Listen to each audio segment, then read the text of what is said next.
Hello everybody and welcome to Game a Day, the show where I play a game and talk to you. Today we're going to be playing Mario Kart Tour, the latest in a long line of Mario Kart racing classics. Now myself personally, I love this game. I think it is a perfect arcade racer. It's very simple, you can't fall off the edges, which I know is a big problem for a lot of people.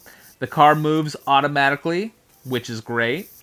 So you basically just have to come up with your own techniques for power sliding, using weapons. The courses are fun. It's nice to see some real world locations. I think Vancouver is one of them, London, Los Angeles.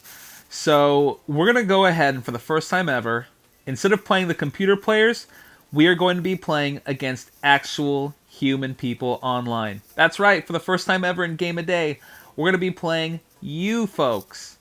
You. Nobody in particular, but we're going to be playing against real people, local and abroad. So that said, let's go ahead, let's play Mario Kart Tour. Now, my experience with Mario Kart goes very far back. And I was trying to think about, how did I ever hear of Mario Kart? I must have seen a commercial on TV. There must have been something, but I don't remember any Mario Kart commercials, if I'm being completely honest. And I know some people had these magazines where they would show games in them, like Toys R Us catalogs or Macy's catalogs. I might have seen one or two of those. But I primarily remember seeing in stores like Toys R Us or Target. Of course, if you went to Toys R Us or Funko Land, they had the big glass cases where they had the actual games in the back, which was so cool. It's like the way that you go to a store now and see alcohol behind the glass case. That's what it's like for being a kid. You go, hi, I'd actually like to get this, and they have to get a key, and they have to open it, and when you hear that sliding glass, and they reach in and get it, you just wish you could grab all the games at once and pour them all over and do, and do snow angels in them, video game angels on the floor of Funko Land. But you couldn't. And so that's how you'd see games. The other way I remember doing, and I remember this a lot at stores like Target, where there'd be a TV screen and there'd be below it a big board, and it would have different pictures of video game covers. And you'd click on one, and you'd get to see previews of the newest games coming out. And it was so cool. I mean, when you see things... I remember seeing Mario Kart 64. That's the one I vividly remember. And some other ones like Donkey Kong Country were on there. Depending, of course, what era it was. But I remember seeing it for Mario Kart 64. Join in on the fast-paced 4-player action. It's gonna be vrooming good fun. I don't know, whatever the slogan or catchphrase they were using at the time was. So... I remember seeing those, and I remember seeing it from Mario Kart 64, and I remember going to the store, it had to be a Target or something, with my grandma one day, and I was desperate. I pleaded with her, and I wasn't on the ground. That is something that not a lot embarrasses me or makes me feel uncomfortable, but when you see a kid throwing a tantrum on the store, lying on their back, kicking their feet and legs, or on their stomach doing the same thing, oh man, my face gets hot. I can't even... The fact that a kid does that, it's embarrassing for me to be on the same planet. And I get, look, they're kids, but that's always been a thing for me. Where, man, we came in 5th. That sucked. Okay, we're just getting warmed up. I'm talking to you guys. So, I'm not really in the right racing mindset yet, but we're gonna get there. We're gonna get first in at least one race, I hope. So we're gonna choose Bowser again. We're gonna be on Rainbow Road, no problemo. So I wasn't the kind who would throw a tantrum screaming and crying, but I was the kind of person who would quietly beg and reason and plead. Ugh, I'm humiliated telling this story. And I'd be, come on, please, I really want this game. Like, if we leave, I won't have it, and I really want to play it. Oh, gosh, this is just... I'm about to break into a cold sweat. This is traumatic, remembering and revealing this. So, I would do this with my grandma. I did this, and it was the point where I was desperately trying before we left the store to leave with that game. And eventually my grandma relents, and she gets me Mario Kart 64, and I'm so excited to have the game. And the worst part is, I didn't have a Nintendo 64. So my grandma was out with me that night, and it gets to the point where she asks something like, do you have, you know, so can you play it when we get home, basically? And this was still at the store. I think right after we had bought it, I had the game in my little Target bag. And she asked that, do you have, whatever it is you need to play? I go, well, no, I don't have a Nintendo 64. And she's just, what? What do you mean you don't have a Nintendo 64? I go, well, I think my mom's gonna buy me one soon. I think. And I mean, just remembering that, not only did I beg and plead for my grandmother to get me a game she didn't want to get me, it was for a game console that I didn't even have, and then I was gonna have to do the same thing to my mom, beg and plead and whimper and whine until she got me a Nintendo 64. Stories like this make me so uncomfortable, and I get it, we're kids, we don't know any better, but just that I was such a pathetic, groveling rube where I was, please, please let me get it, please. Oh, I want this toy so bad. Please, can I have a Nintendo 64? I'll never ask for anything again, please. Oh man, I am just beyond mortified that I'm a person still. I should have been ground up into mush. I should have been human mashed potatoes on the side of the road, getting my head stomped in. Get out of here, you don't need games. Ugh. But yet, here I am. So, I ended up getting a Nintendo 64, not that day or anything, I don't know how much later I got it, but I remember just having the box, the game box, where I would open it up and I would read the manual over and over and think, wow, this is going to be great to play someday. Oh boy, that was close. And it was just humiliating. So that's how I heard about Mario Kart 64. Now, Mario Kart for Super Nintendo, this is how I remember getting it. I had it, and so I was young, probably between like 7 and 9 years old, and I got it for my birthday.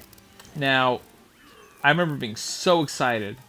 It was at my house, and it was in the backyard. I remember opening the gifts, and I thought, oh my gosh, I got Mario Kart. I don't know how anybody in my family, I must have been talking about it ad nauseum. Somebody got it for me, though. It must have been my mom or somebody. Because my dad did not like me having video games. He wasn't against them totally, but he called Super Nintendo Super No Friendo, and he just didn't like it. He thought it took too much time from me doing outdoor stuff or being in nature or some garbage like that. And my mom had only one rule. She goes, during your birthday, just don't go upstairs to play video games. We have friends here. We have your family here. Just stay downstairs, stay outside, just enjoy the birthday. You can play it tomorrow. And I go, yeah, of course. So, I get the game, and we're enjoying our time, and then me and like 10 of my friends, 10 other 7-year-old kids, run upstairs, because we're desperate to get our hands and play this game. And get our hands on, not get our hands and play this game. Hey everybody, get your hands, we're gonna play this game. Mom, can I have my hands back? No, not until you finish your cake. Come on, Mom, give me my hands. How do I eat cake without my hands? So, we go upstairs and I plug in my Super Nintendo, I pop it in, and as the game's starting up, it is just glorious. It is just fantastical and beautiful, and all of a sudden, though, I can't even enjoy it for more than 5 seconds before the sweeping feeling of guilt comes over me, and I just say out loud to my friends, almost like in a horror movie, like, you know when like in the others when Nicole Kidman is walking up to that little girl in the sheet, and the little girl is being all creepy and saying things. It was like that, and I just say, guys, we shouldn't be up here. Like my body had been taken over by reason, and I think we played for a little bit. I don't remember if I got in trouble or not. I'm assuming I did since I can't remember, and that means that it was traumatic. So I ended up going downstairs and the rest of the birthday. But yeah, Super Mario Kart, Mario Kart 64, I mean, those are the pinnacles of childhood and teen years, essentially, or preteen years. So yeah, I have a long history with Mario Kart, and I'm happy about it because I love it. It's a great game. And I was remembering also, like, around that age, all the embarrassing things I did. Because, look, I'll be honest. I'm humiliated by so much of the stuff I did as a kid. And it's not like it's abnormal. It's just that... it's just cringy. I mean, it is. There's no other way to describe it. It's just horribly cringy. So... I'm not a singer. I don't have a musical bone in my body. I just don't have it. I love karaoke. I have go-to songs: Teenage Dirtbag by Wheatus, Ignition Remix by R. Kelly, All For You, Sister Hazel, Accidentally in Love, Counting Crows. I got some go-tos. I like to sing them. Nobody likes to hear it. But, like, I mean, even for karaoke level, I'm bad. Like, you have duets, Huey Lewis karaoke. Then you have just normal guys singing. Then you have, like, inebriated girls for a bachelorette party. And then you have person with no voice box. And then you have me. I'm really bad. And we're going to win this game. I got to win one, right? All right. Come on, Bowser. So I love karaoke still. But that is not where I got my musical beginnings.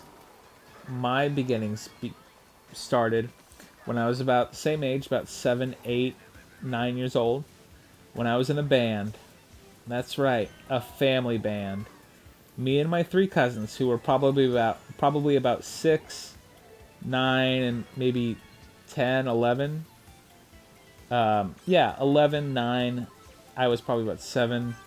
And my little girl cousin also was about 6, 5. And, no, she had to be, I don't know. Who cares? We were young.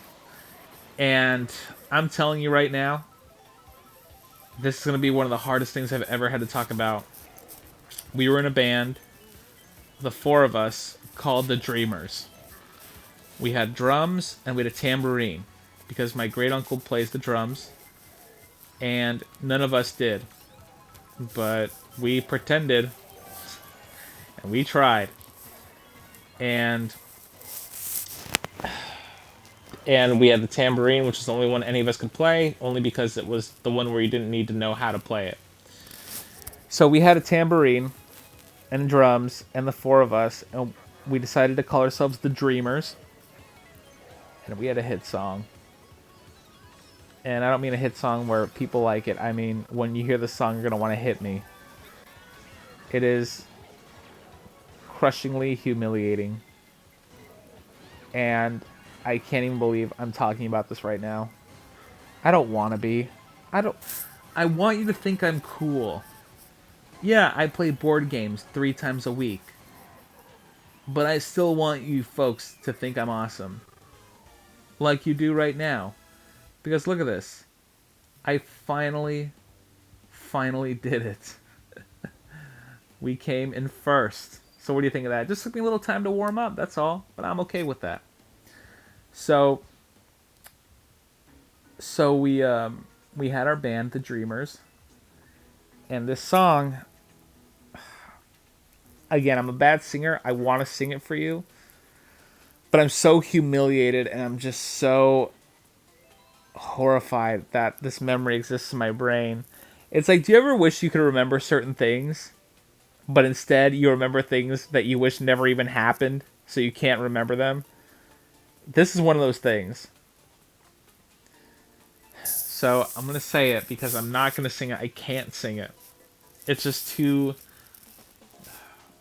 It's just too horrible.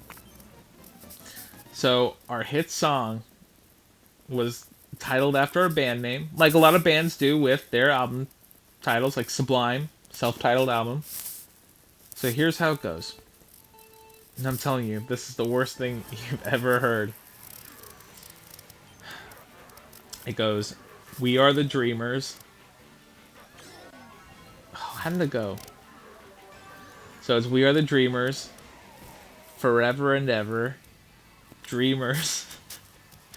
We stick together forever." And you know it's going to be a good song when you rhyme the same word over and over, forever and ever. So, and then it would go, DREAMERS, dreamers, dreamers, dreamers, DREAMERS, dreamers, dreamers, dreamers, DREAMERS, dreamers. Oh boy. Even for me, that's bad. Oh. Okay. So here's what I'm gonna do. I'm gonna attempt to sing the song. I'm not gonna like go full out like, rock my heart out, but I am going to. I believe it's only fair for me to actually, quote unquote, sing the song. So here we go. Give me a second. I'm really warming up to this. Okay. Haven't sang this since band practice back in the day. Okay. And I'm not going to be pitch perfect. I'm just warning you. So here it goes. We are the dreamers, forever and ever. Dreamers will stick together forever. DREAMERS, dreamers, dreamers, dreamers. DREAMERS, dreamers, dreamers, dreamers. DREAMERS, dreamers, dreamers, dreamers. DREAMERS, dreamers. Who is gonna want to hear that song anyway? Like, did we think that people like, oh, in the crowd it's gonna be like "We Will Rock You"? Like people are just gonna be able to do that with their hands? Like, hey, like. That's not even a song. That sounds like the intro to a terrible 60s Brady Bunch spin-off where they all are in a band together. Ugh. Like, and now, live from London, here is our hit song, Dreamers. And it's just like thousands of people in an arena screaming, "It's the Dreamers, oh my gosh." DREAMERS, dreamers, dreamers, dreamers. Like the whole crowd is going to be chanting "Dreamers" in that terrible cadence.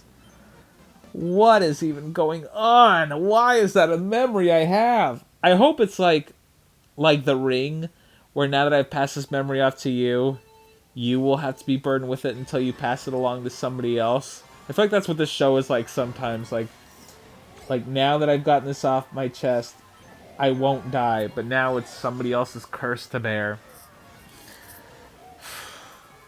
We're actually doing pretty good in this game, though. I know we're still playing a game here, but I told you I was starting to get my rhythm. And now that I've told that horrible... Today, man, I know these stories probably don't seem very embarrassing to you, but, man, they are just crushing to me. They're just, like... I guess the Dreamers one isn't that bad, but just the fact that we wrote a song and it sounds more like a cheer that you do at a football team. Like, all right, now for the Winston High Dreamers. DREAMERS. Dreamers, dreamers, dreamers. Ugh. Stop it, you nightmare. So, I guess I've got one more story to tell. This one's fast forwarding to college. I like the story. So as you know, I hate washing dishes. It's my least favorite chore. Maybe not my least favorite, but it's definitely up there. I can't stand it. And I don't like how, if you don't know, look at that. First again, though, come on, we're rocking this right now. I hate washing dishes because you get all the dirt and the grime and the sludge from your plate on the. I don't know what I'm eating where there's dirt, grime, and sludge. I feel like I'm eating out of a septic tank, or like I'm going to some like, I don't know, just like the middle of some farm with some pigs rolling around in mud and putting it on my plate and then just licking it clean the way I'm describing it. And we're gonna be Shy Guy. I've been Bowser the entire time, but we're gonna be Shy Guy. I haven't been him very often. So,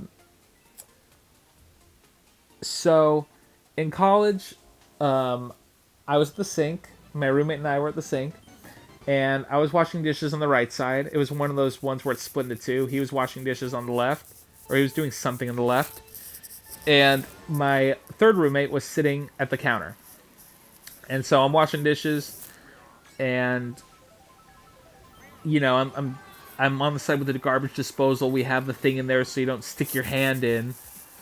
Which, man, it's so weird to think that people get their hands caught in garbage disposals, like, because you have to reach across, and there's usually a light switch that you flick on. So how do you? I mean, it's not like a whirlpool where if you have your hand in the water, you're gonna get your whole body sucked in. I guess if it's other people, it'll be other people who. But then why would you have your? I don't know. How do you get your hand caught? That one needs some explaining. If you've ever had your hand stuck in a garbage disposal and had it turned on while your hand was in there, I was going to say please type it out, let me know what happened, but use voice to text since the other one's probably not an option at the moment. So what we did is we had the... my friend and I, we were all talking, and my friend did not have the garbage disposal on his side, but I turned it on, and with his fast comedic thinking, he...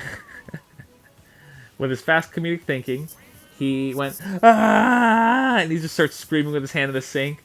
And I see what he's doing, and I start screaming, ah! Just like it's for fun. And my roommate does not see what we're doing. And he just sees my friend with his hand in the sink and the garbage disposal turning on, and we're screaming.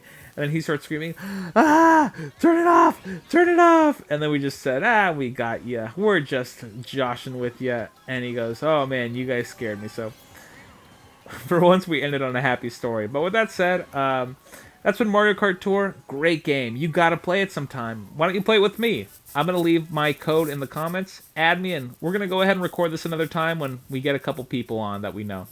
But with that said, that's been Game of Day. I'll see you folks next time. Bye-bye.